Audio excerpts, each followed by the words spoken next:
being new parents, that was like a new learning curve, trying to figure out who we are. And then also like the career paths we was trying to take, like with music, Yeah.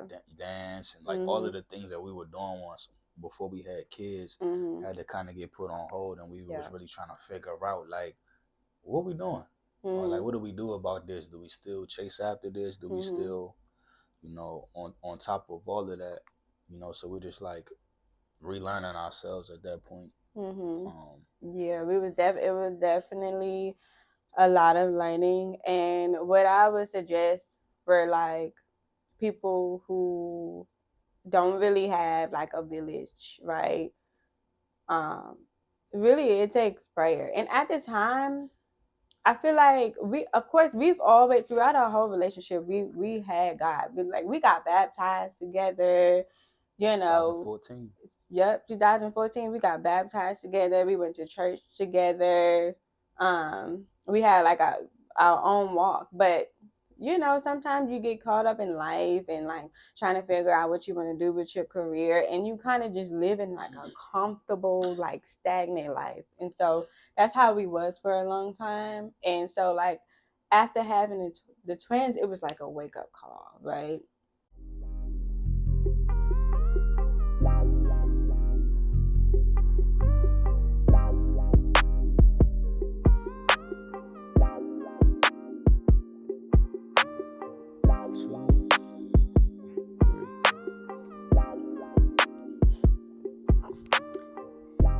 Action. Hey family, welcome to Sincerely the Truesdales. We are your hosts. I'm Shannon. I'm Trenton Truesdale. This is a safe space where we can have hard but necessary conversations about God, marriage, parenthood, and mental health. In this episode, we're going to be talking about who we are, how we met, and what made us create this podcast. So stay tuned and let's do life together. So, the first topic or the first question that we want to answer, we want to talk about how we met. Well, actually, what did we do first? We wanted to do the background first, right? We can do the background. Okay. So, just a little background about me. My name is Shannon Dominique, and I was born in New York, Brooklyn, and I'm from Marcy Projects. I grew up in a two-parent family, two-parent home. How do you say it? Two-parent household. Two-parent household. And I am a sibling of 4. What else can I say about myself? I grew up in church my whole entire life. Then when I was like 10, I moved to Maryland. And then I've been in Maryland up until my adult years. And then, yeah, that's about it. Like, yeah. Trying to think of all the details. Yeah. Okay. What about you? Well, my name is Trenton Marquise. I'm from Maryland. I'm born and raised in Maryland. Never went anywhere else really. I'm sibling. I'm the oldest sibling of 4. I have all brothers. My mother took care of us, the best way she could. But yeah, that's really about it. I did not grow up in church. Yep. Big thing. Big thing. But yeah, that's pretty much it. Okay, and so basically we met when we were. So I was a freshman in high school. And I remember we lived in not the same neighborhood, but we lived down the street. So we rode the same bus. Mm-hmm. And so my first time seeing him was my first day of school. My first day of school. And when we went down the street to his stop, I saw him get on the bus and I saw his little dress swinging. And I was like, oh, he cute. He real cute, or whatever. But, I just thought he was cute. And yeah, that was the first time I saw him. And then like throughout my freshman year, like of course you're like, oh my God, this boy is cute, this boy is cute, this boy is cute. But it was something about him that I loved. Like I felt like he had like a calm, genuine spirit. So yeah, he was just really cute to me, and I would like talk about him to my friends sometimes. But we would just go our separate ways, and we never really like talked. So yeah, then you could give your perspective on like how we met or when the first time you saw me. I think the first time I saw you, we was on the bus. Definitely in school for sure. I Yeah. want to say it's either the bus or school. Mm. Um, but I just remember like seeing you, and I was just like shy. I Yeah. was like real shy. So like we had like a mutual friend where like I wasn't the type of person that's gonna go smack. So like how I would do it is like you got that mutual friend, Yeah. and then y'all just talk to each other and tell jokes here and there. Like boom, all right, I'm in there. Exactly. So that's So pretty much how that happened. so we had like a mutual friend, my best friend at the time, which is a small world because they were like really cool. So me and my best friend Diamond at the time, like we were like really close, and then she was really close to him. So like we actually started talking through her, like because Mm-hmm. she knew I would tell her like, oh my god, he's so cute, I like him, or whatever. And so she would like get us to like try to talk on the bus, and so we would like make small conversation like here and there. Mm-hmm. Yeah. Yep. And then I would say we would just like occasionally have conversations, and then eventually I think was it like my sophomore year where we started kind of like talking a little bit, Yeah. like Yeah, I want to say probably your sophomore year, probably a little bit of your was freshman it year freshman too, year? because it It was might my have been. sophomore year. Yeah, it might have been my freshman year. I don't know. I can't remember. It's so long Mm-hmm. ago. I want. It probably was. It probably was like my. No, you know what? I think it was my junior year. Mm. I think it was my junior year. Okay, so it was So you like was your I would say sophomore year. like freshman sophomore. So like freshman sophomore, we would like hang out during lunch and like kick it together, just talk, and even sometimes after school he would come to my neighborhood and we would just kick it outside, like have conversations and like play around a little bit. But it was like a this like unspoken thing where it's like we knew we liked each other, but it never went anywhere. Like it was just unspoken. Like I knew that we both liked each other and we Me was too. feeling each other, For sure. but we just never said It like, never kicked off. oh, like what are we gonna do? Are we gonna like take it further? Like Yeah, whatever. never asked the route. Like nothing. It was Right. just something that was just like, nah. I mean, now Yeah. everything makes sense, but Mhm. yeah, at the time, yeah, nothing kicked off. It was just that. Mhm. And so we just eventually just kind of went our separate ways. Hmm. We started dating other people. Like it was no beef or anything. It just we just never kicked it off on like a deeper level than like what we had. So we were like friends, and we would see each other here and there, be like, hey, give each other hugs, whatever. But it was never like any deeper than that. Exactly. And then you could kind of like explain like why you felt like we didn't Yeah, I take mean, it off that time. I felt like at that time I was just, I think at that time I had just came out like at a really bad relationship at that time, and I just wanted to. I was just trying to find me really. But for some reason with you, it was just like so most of the time, us as men sometimes we, even though we're like vulnerable, like we just go date this person or that person just out of vulnerability. But for some reason with you, it was just different. Like it was just like nah. So I didn't feel like it was the timing. Mm-hmm. So that's pretty much like Yeah. how it was from like my perspective of it. Yeah, like you felt like you weren't ready, I wasn't and you ready didn't for it. want to like really mess things up. Exactly. And Out of respect. yeah, and like for me and my perspective, like I kind of was just He like, faking. uh, no, no, I was just kind of like, you know me. I go up. I read body language. Like I understand body language. I understand like vibes, energies. Like I'm a very like spiritual person. So like I knew we liked each other, but I'm like if you're not going to like lead the relationship and be like, okay, I want to pursue you, I'm not gonna continue Ain't to gonna force pursue it. you Yeah, because I don't want to get rejected and I don't want to force a relationship. And exactly. then it ruins like what we had going on. Exactly. So I kind of just let it flow. Like I let it be. It was no pressure and it was no hard feelings. It was nothing. It was just like, okay, clearly, he don't want to like be in a relationship with me, Exactly. But so I just like, okay, cool. Like I was cool with just being friends with you, even though I liked you. But yeah. Nah, it makes sense. Hmm. You was right by not doing that, like trying to force it. You Yeah, know. like I didn't want to force it because the women sometimes we do that. We do that. We try to force relationships with men that's not really into you, like, and I didn't want to do that. So like, okay, so after that situation, or like after we kind of like went our separate ways and we started dating people, I ended up in a relationship that took a turn, a really bad turn, and I just remember I was going through severe anxiety. I was going through severe depression, severe insomnia. I couldn't sleep. We'll get more into detail about those stories in like other episodes.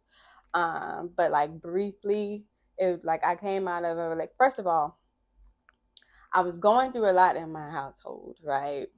My dad and I didn't really get along that well, and that caused a lot of friction. And so, as a teenager, I began to like look for outsources, people and things outside of my home, and relationships and boys were one of them. Um, I started like having sex. I started drinking, going to parties, normal things when you start to branch out into the world outside of your home, right? Mm-hmm. So I did all the things, and then eventually, um, I don't know if I wanna really go into details about what happened yet. Maybe in like future episodes, but it took a turn, and then I became very isolated. Right, God had me in a place where I was very isolated. He stripped me. I just had to just focus on God and be in my Bible and pray. And in that moment, or in those times, I did reconnect with Trent. And um, at the time, he was on a different walk where, you started like smoking weed, you were like partying, getting tattoos, like you had your own journey that you was going through. And I felt like the journey that I was on with God, I felt like, dang, like I can't be friends with you because, I was very spiritually sensitive at the time. So then I was like, I basically cut him off. Like I cut him off. It was like cold turkey. I feel so bad about it, but still to this day. But like I cut him off cold turkey because at the time I was dealing with severe anxiety. And if you've dealt with anxiety, like sometimes you make erratic decisions just out of like survival mode and really trying to like make it, right? So I cut him off because I was scared. Like I'm like, I don't want any parts of my old life. Like I was scared and I cut him off. And then one day I saw him in Walmart with his best friend Ryan, who's also my friend. We have mutual friends. And they were like, "Hey, what's up?" And like I kind of really didn't like talk to Trent, and he was like really in his feelings about it because I I was really talking was. to Ryan and not him, and he was like in his feelings about it. But it's like I didn't know how to approach you. Like I was awkward. Like I'm like, I know I cut you off, so I was like, how do I like even say anything? Like it was just cold turkey, right? And yeah, I remember you were just in your feelings, and Ryan came to me and was like, "Why you do that to my brother? Like, what's going on?" Da da da da. And I had to explain to Ryan like the spiritual situations that I was going through. I'm like, you don't understand. Like, you don't understand, right? And I'm like, I did what I need to do. I really do care about him, like, and I really do, like him, but like, you don't understand, right? Exactly. And And I then didn't. you could say like your perspective Yeah, on and it. I didn't understand, like her, I was going through a lot. Actually, like, yeah, I was going through a lot of anxiety, going through certain things in my household. Just felt like I didn't have like an outlet. Um, and that that led to a lot of the things that I was into, like partying, sex, weed, whatever you name it. I was pretty much just trying to find myself because I didn't have an outlet, so I was trying to find that in other people and other things. Mm-hmm. Um, but then when I met her around that time, yeah, she like when the time she cut me off, it was like painful because I didn't understand. But Mm-hmm. then like once we and then like shortly after that we talked. We had went to IHOP. We went to go get some pancakes and it was good. We were straight, That's bad. And then but after that, like, then starting to build a relationship, then that's when I started to like I didn't know that I had anxiety until I met you, Mm-hmm. because I used to watch you have it, Mm-hmm. but you at that time you could put a name on it, and I didn't put a name on it. I couldn't put a name on it because I didn't know what it was, but Mm-hmm. for some reason it was like um you on your spiritual journey helped me because it was like you was going through whatever you was going through, but you was still praying to like God, Mm-hmm. and I didn't understand, and I was just like, how could somebody going through all of this, like, and it was really severe, like Mm-hmm. the the anxiety attacks was severe. Yeah. But the fact that she would go through that and then like go to God about it every time, it was just different. I never seen that before. Mm-hmm. So like it inspired me and made me curious on like, okay, she's at peace. How do I get that? Mm-hmm. So I started to not like find God like for her, but for myself. Like I Mm-hmm. was trying to find it for myself, just trying to find peace. Mm-hmm. And but yeah, that's Yeah. pretty much what happened with me on my end. It's pretty much Yeah. the same thing, really. Mm-hmm. And I would say just a little backtrack. The how we started talking again was basically I kind of like after like I was in my isolation stage with God, and I got delivered. Um, I basically like I was in my Bible, like I started to get stronger and stronger, right? I started trying to date again, right? It was probably way too soon, but I started to try to date again. And the guy just wasn't giving. It wasn't giving. I'm like, y'all are shallow. None of y'all know Jesus. Like, I don't got time for this, right? But it was one day I was sitting in my room with my sister and I was like venting to her. We were just talking and I'm like, bro, like this dating life is for the birds. Like, I don't want to do it no more. I'm done. It's just going to be me and Jesus, right? But then I was like, the only person that ever had every quality or everything that I needed in a man was this man right here. And me and my sister looked at each other and I was like, God, are you trying to tell me something? Right? So I ended up reaching out to him. Um, and I don't think you wanted to at first. Like you kind of was like, okay, like, because I was like, let's meet up. I was like, let's meet up, let's talk or whatever. And we met up at IHOP, like you said. We had a conversation. I was able to explain in detail, and I haven't talked to anybody in like about what happened to me in detail. And I was able to explain that like in detail, like what happened, and he understood. And from there, we built our relationship. We built our relationship off of that, off of like honesty and just vulnerability. And so Exactly. that's really like what our relationship, like our foundation is God, being vulnerable, being honest, being open hearted, open minded to each other. So, yeah. So like I would say like in the beginning of our relationship, because I was on like a, a close walk with God, that's where the idea of celibacy came in. I don't know if you want to discuss that. We could discuss that in like another episode, but like I became celibate for a while. I guess they call it abstinent and not so much celibacy, because I think celibacy is when you create a vow to God that you won't have sex at all.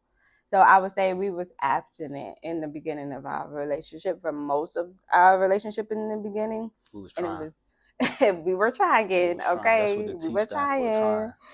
Cause at But one point I moved in with him and his family, his mom and his mom's house. So I don't recommend that if if you're on this journey of like being abstinent and trying to wait until marriage. don't live with Do each other. not live together. Do not put yourself in compromising situations where you would slip up or be tempted. Okay, Exactly. just don't do that. But yeah, we did well. We were like we would fall into temptation sometimes. We didn't do like a full act, but you know how you get the touching, the rubbing, the kissing, and all the things, right? And then uh Then we got we our own place. yep, we got our own Got our place at the first place. time. Yep. I would say like 2 years in, 3 years in, we got our own place after moving out of his mom's house. Um, and then you proposed to me in 2018. 2018. I mean, not 2018, 17. 2017. Yeah, 2017. We got married 2018. Yes, we got married 2018. And then 2020, literally, after like during the period of the pandemic, I got pregnant. I got pregnant that winter. We ended up having twins. We could like in other episodes we can like discuss like how we feel, like the whole journey of us like having kids and like all the things. But yeah, we ended up having twins. We were not expecting it. I think he kind of knew, I did, but because her mom is a twin. yeah. Mom and auntie. Mhm. They twins. So I kind of like had in the back of my mind like this could possibly be us having twins. Mhm. Mhm. And so I would say leading. So after we'll go into, basically we'll like kind of like walk into how we decided to do this podcast, right? So it literally flows right into this, right? So we had our twins. We had our twins. We bought a condo. We had our twins, and then I was home. Like I was a stay-at-home mom, of course. I ended up quitting my job after like 3 months of being with them because I didn't want to leave my babies. I was breastfeeding the both of them. And Uh, daycare is expensive. and daycare is expensive, and we got two of them. And if y'all know them infant prices, baby, that's like you got to work 3 jobs just to put your kids in daycare. So I decided to stay home. We made a decision together that I would stay home with the kids, breastfeed them, and be with them as long as I could until I'm like ready to go back to work, right? And while I'm home, he's out working. Um, and remember, it used to be 2 incomes, right? It used to be 2 incomes, and now it's one. Now we got 2 newborns, right? And so we're struggling a little bit. We're struggling. Thankfully, we have a lot. Yeah. It went a little bit. We're struggling a lot. We had okay, because for one, postpartum. Thankfully, my mom was able to like come and help us for like 3 months. She came and helped, but baby, Yeah, because when she stayed in North Carolina at the time. yeah, she was in Yeah. North Carolina at the time, and she came down to Maryland to help us with our babies for like 2 3 months, and when she left, y'all know how it is, mamas. Okay, when your village leave after during that postpartum stage, it's a wrap. Like you got to figure out everything on your own. No sleep, no nothing, right? And I just remember we were like struggling really bad. We were struggling to put food in the refrigerator. Um, we were struggling. The bills were getting paid. They were getting paid, but we were just very tight. We didn't have extra money, and I'm grateful for that because the bills were paid, right? We give thanks to God that the bills were paid, but we gotta give gratitude, right? But we didn't have any extra money or any room to buy food, to put gas in the car, and like all the things. And we lived 40 minutes away from like work at the time. And so you were really struggling mentally, and I was really struggling mentally. then it's like being new parents. That was like a new learning curve, trying to figure out who we are. And then also like the career paths we was trying to take, like you know, with music, Yeah. dance, and like all of the things that we were doing once before we had kids had to kind of get put on hold, and we was really trying to figure out like what we doing, or like what do we do about this? Do we still chase after this? Do we still, you know, on top of all of that, you know? So we're just like relearning ourselves at that point. Yeah, it was definitely a lot of learning. And what I would suggest for like people who don't really have like a village, right? Um, Really, it takes prayer. And at the time, I feel like of course, we've always throughout our whole relationship, we had God. We got baptized together, you know. 2014. Yep, 2014. We got baptized together. We went to church together. We had like our own walk, but sometimes you get caught up in life and like trying to figure out what you want to do with your career, and you kind of just live in like a comfortable, like stagnant life. And so that's how we was for a long time. And so like after having the twins, it was like a wake up call, right? It was definitely like a wake up call, and it's like, what are we doing? Like there's more to life than this, right? And yeah, what were you saying before that? You were saying like music Yeah, just and trying to chase career like our and like, careers and stuff that we was doing yeah. before we had kids. It was just rough trying to do it because at that time I was still trying to pursue music, but Mhm. I just didn't have really the money for it. So like Mhm. whatever music I put out at that time, it was Mhm. literally like my last dime Yeah.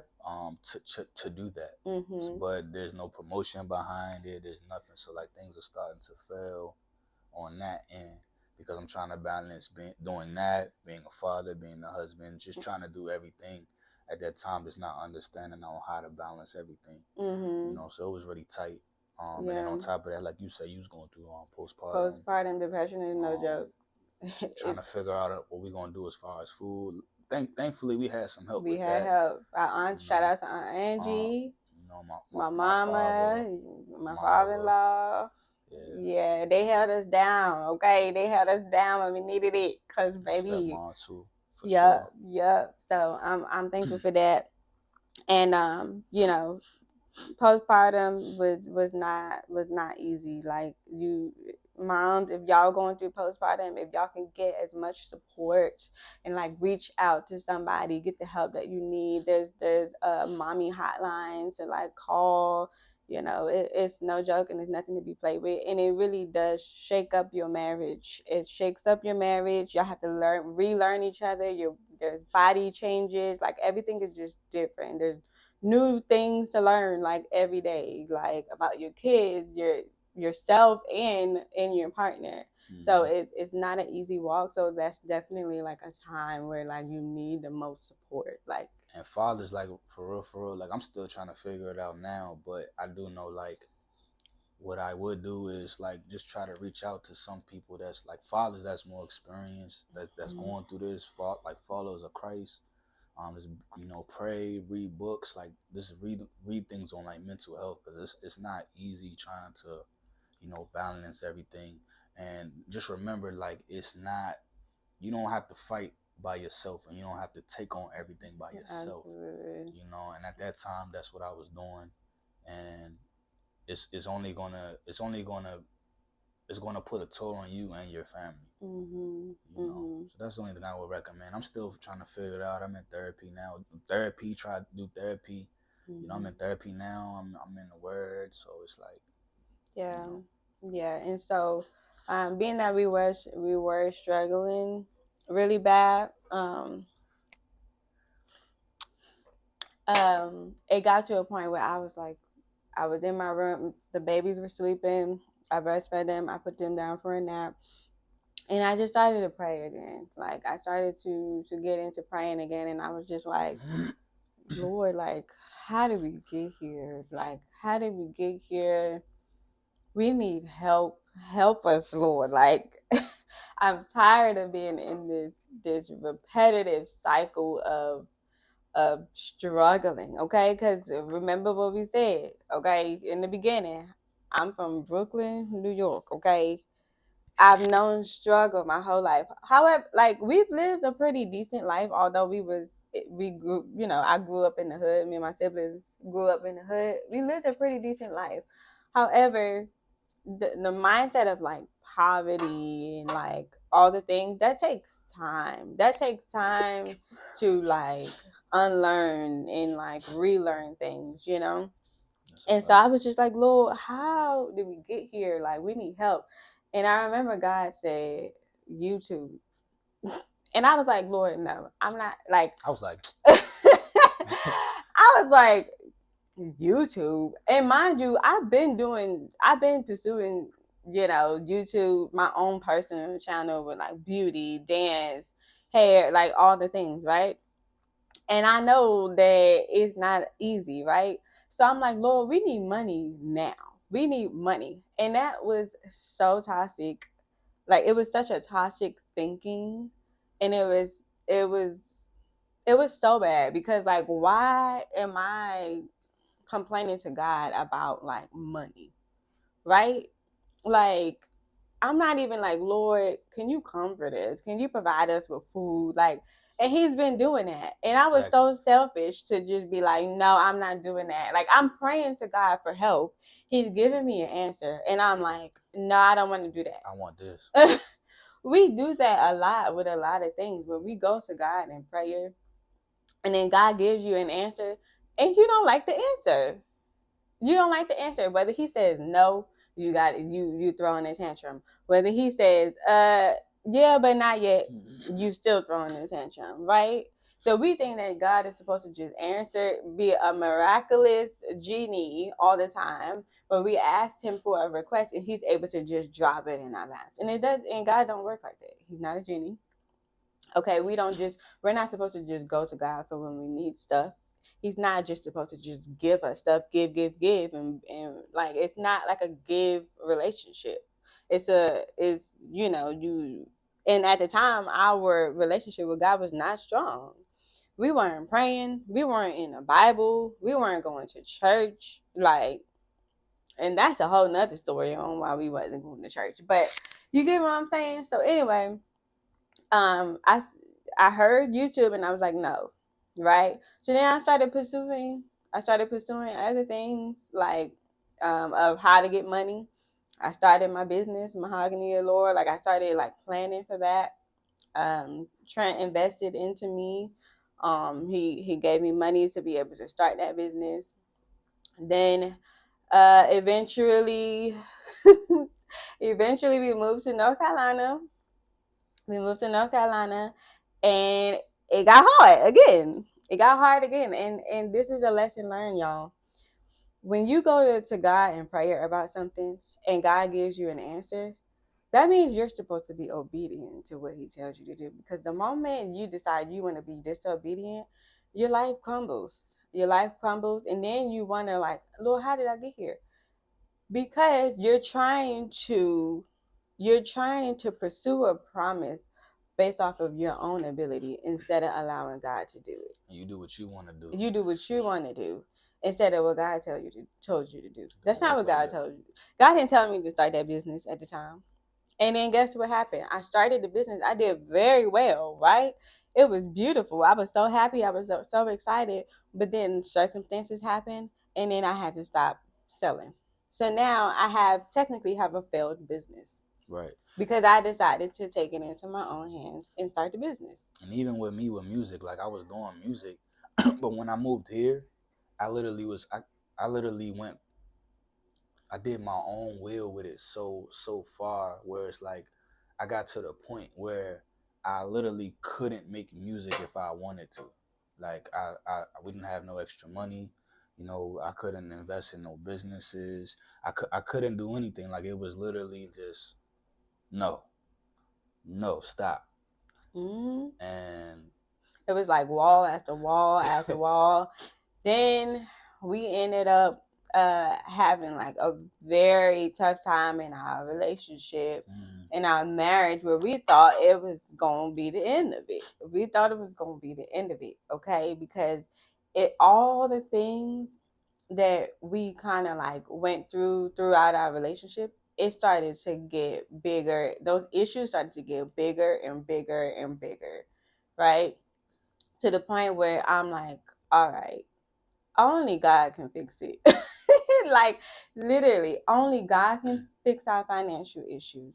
Only God can fix our marriage. Only God can fix whatever it is that we've been dealing, all the trauma, all the pain, like everything that we've been through. Only God can fix it, you know. And so when we started, the closer that we started to get to God, the more the desire to have this podcast, it started to come up again, and then it started to make sense on why we needed to do the podcast, because our whole relationship, we've endured so much, like we've been through so much. We've been together for 11 years. 11 years. Been married for six 6 years. Right? 6 years. Yep. Been married for 6 years. We've been through a lot. And then we started off at a very young age. I was 19. I was 19 when we got together. You 18. I was 18. You were 19. We got married at 20. I was 24. Yeah, I was 25. You was 25. Oh, I just turned 25 and I just turned 24. And we had a kid. I was 26. 2 kids. We had 2 kids. I was 26. You was 27. Yeah. So it happened. It happened. We've been through so much, and right? As all of this stuff is going, we're like learning. Like it's not like we're prepped for this. Nothing. It's just everything is just happening, and we're just learning at that very moment. Exactly. And we didn't have no mentorship. And I do recommend that, like, couple, especially when you're starting off young or old, before you even think about getting married, do premarital counseling, because we didn't do it. We could have avoided so many issues if we had mentorship and counseling before we got married, right? And continued on throughout our marriage. We would have been able to accomplish so much with just the small issues. But you know what? There was beauty in the relationship and like everything that we've been through, because it was the conversations that we would have behind closed doors is what inspired this podcast. Oh yeah. Because we would have deep intellectual godly conversations, like, and we will always be like, dang, like other couple, we should have recorded it. Like other people, like couples need to like hear this. Like this, like we went through it for a reason, you know, so that we can like help other couples out there, other men and women, moms, dads, like whoever, like they may be able to benefit or be blessed by, you know, what we've learned throughout our relationship. And so exactly, that's how this podcast came around. And I think that's it. I think we covered everything for our first episode. We were so nervous to do it because we know that when you put yourself out in like the public eye and you're talking about God and like, you know, positive things, there's a lot of negativity that comes with it. But we believe that God is using us and that God will bless this podcast and that we will be able to bless all of you guys that are watching. And we're so excited for this new journey. We'll be posting every Tuesday, every single week. Y'all pray for us because we got 2 young kids, but we're going to make it happen. We're going to be consistent and we're going to be obedient, right? So until next time, we did our first podcast. I ain't going to lie, I'm over here sweating. Sweating, okay? We'll see you in our next one. What? That was good.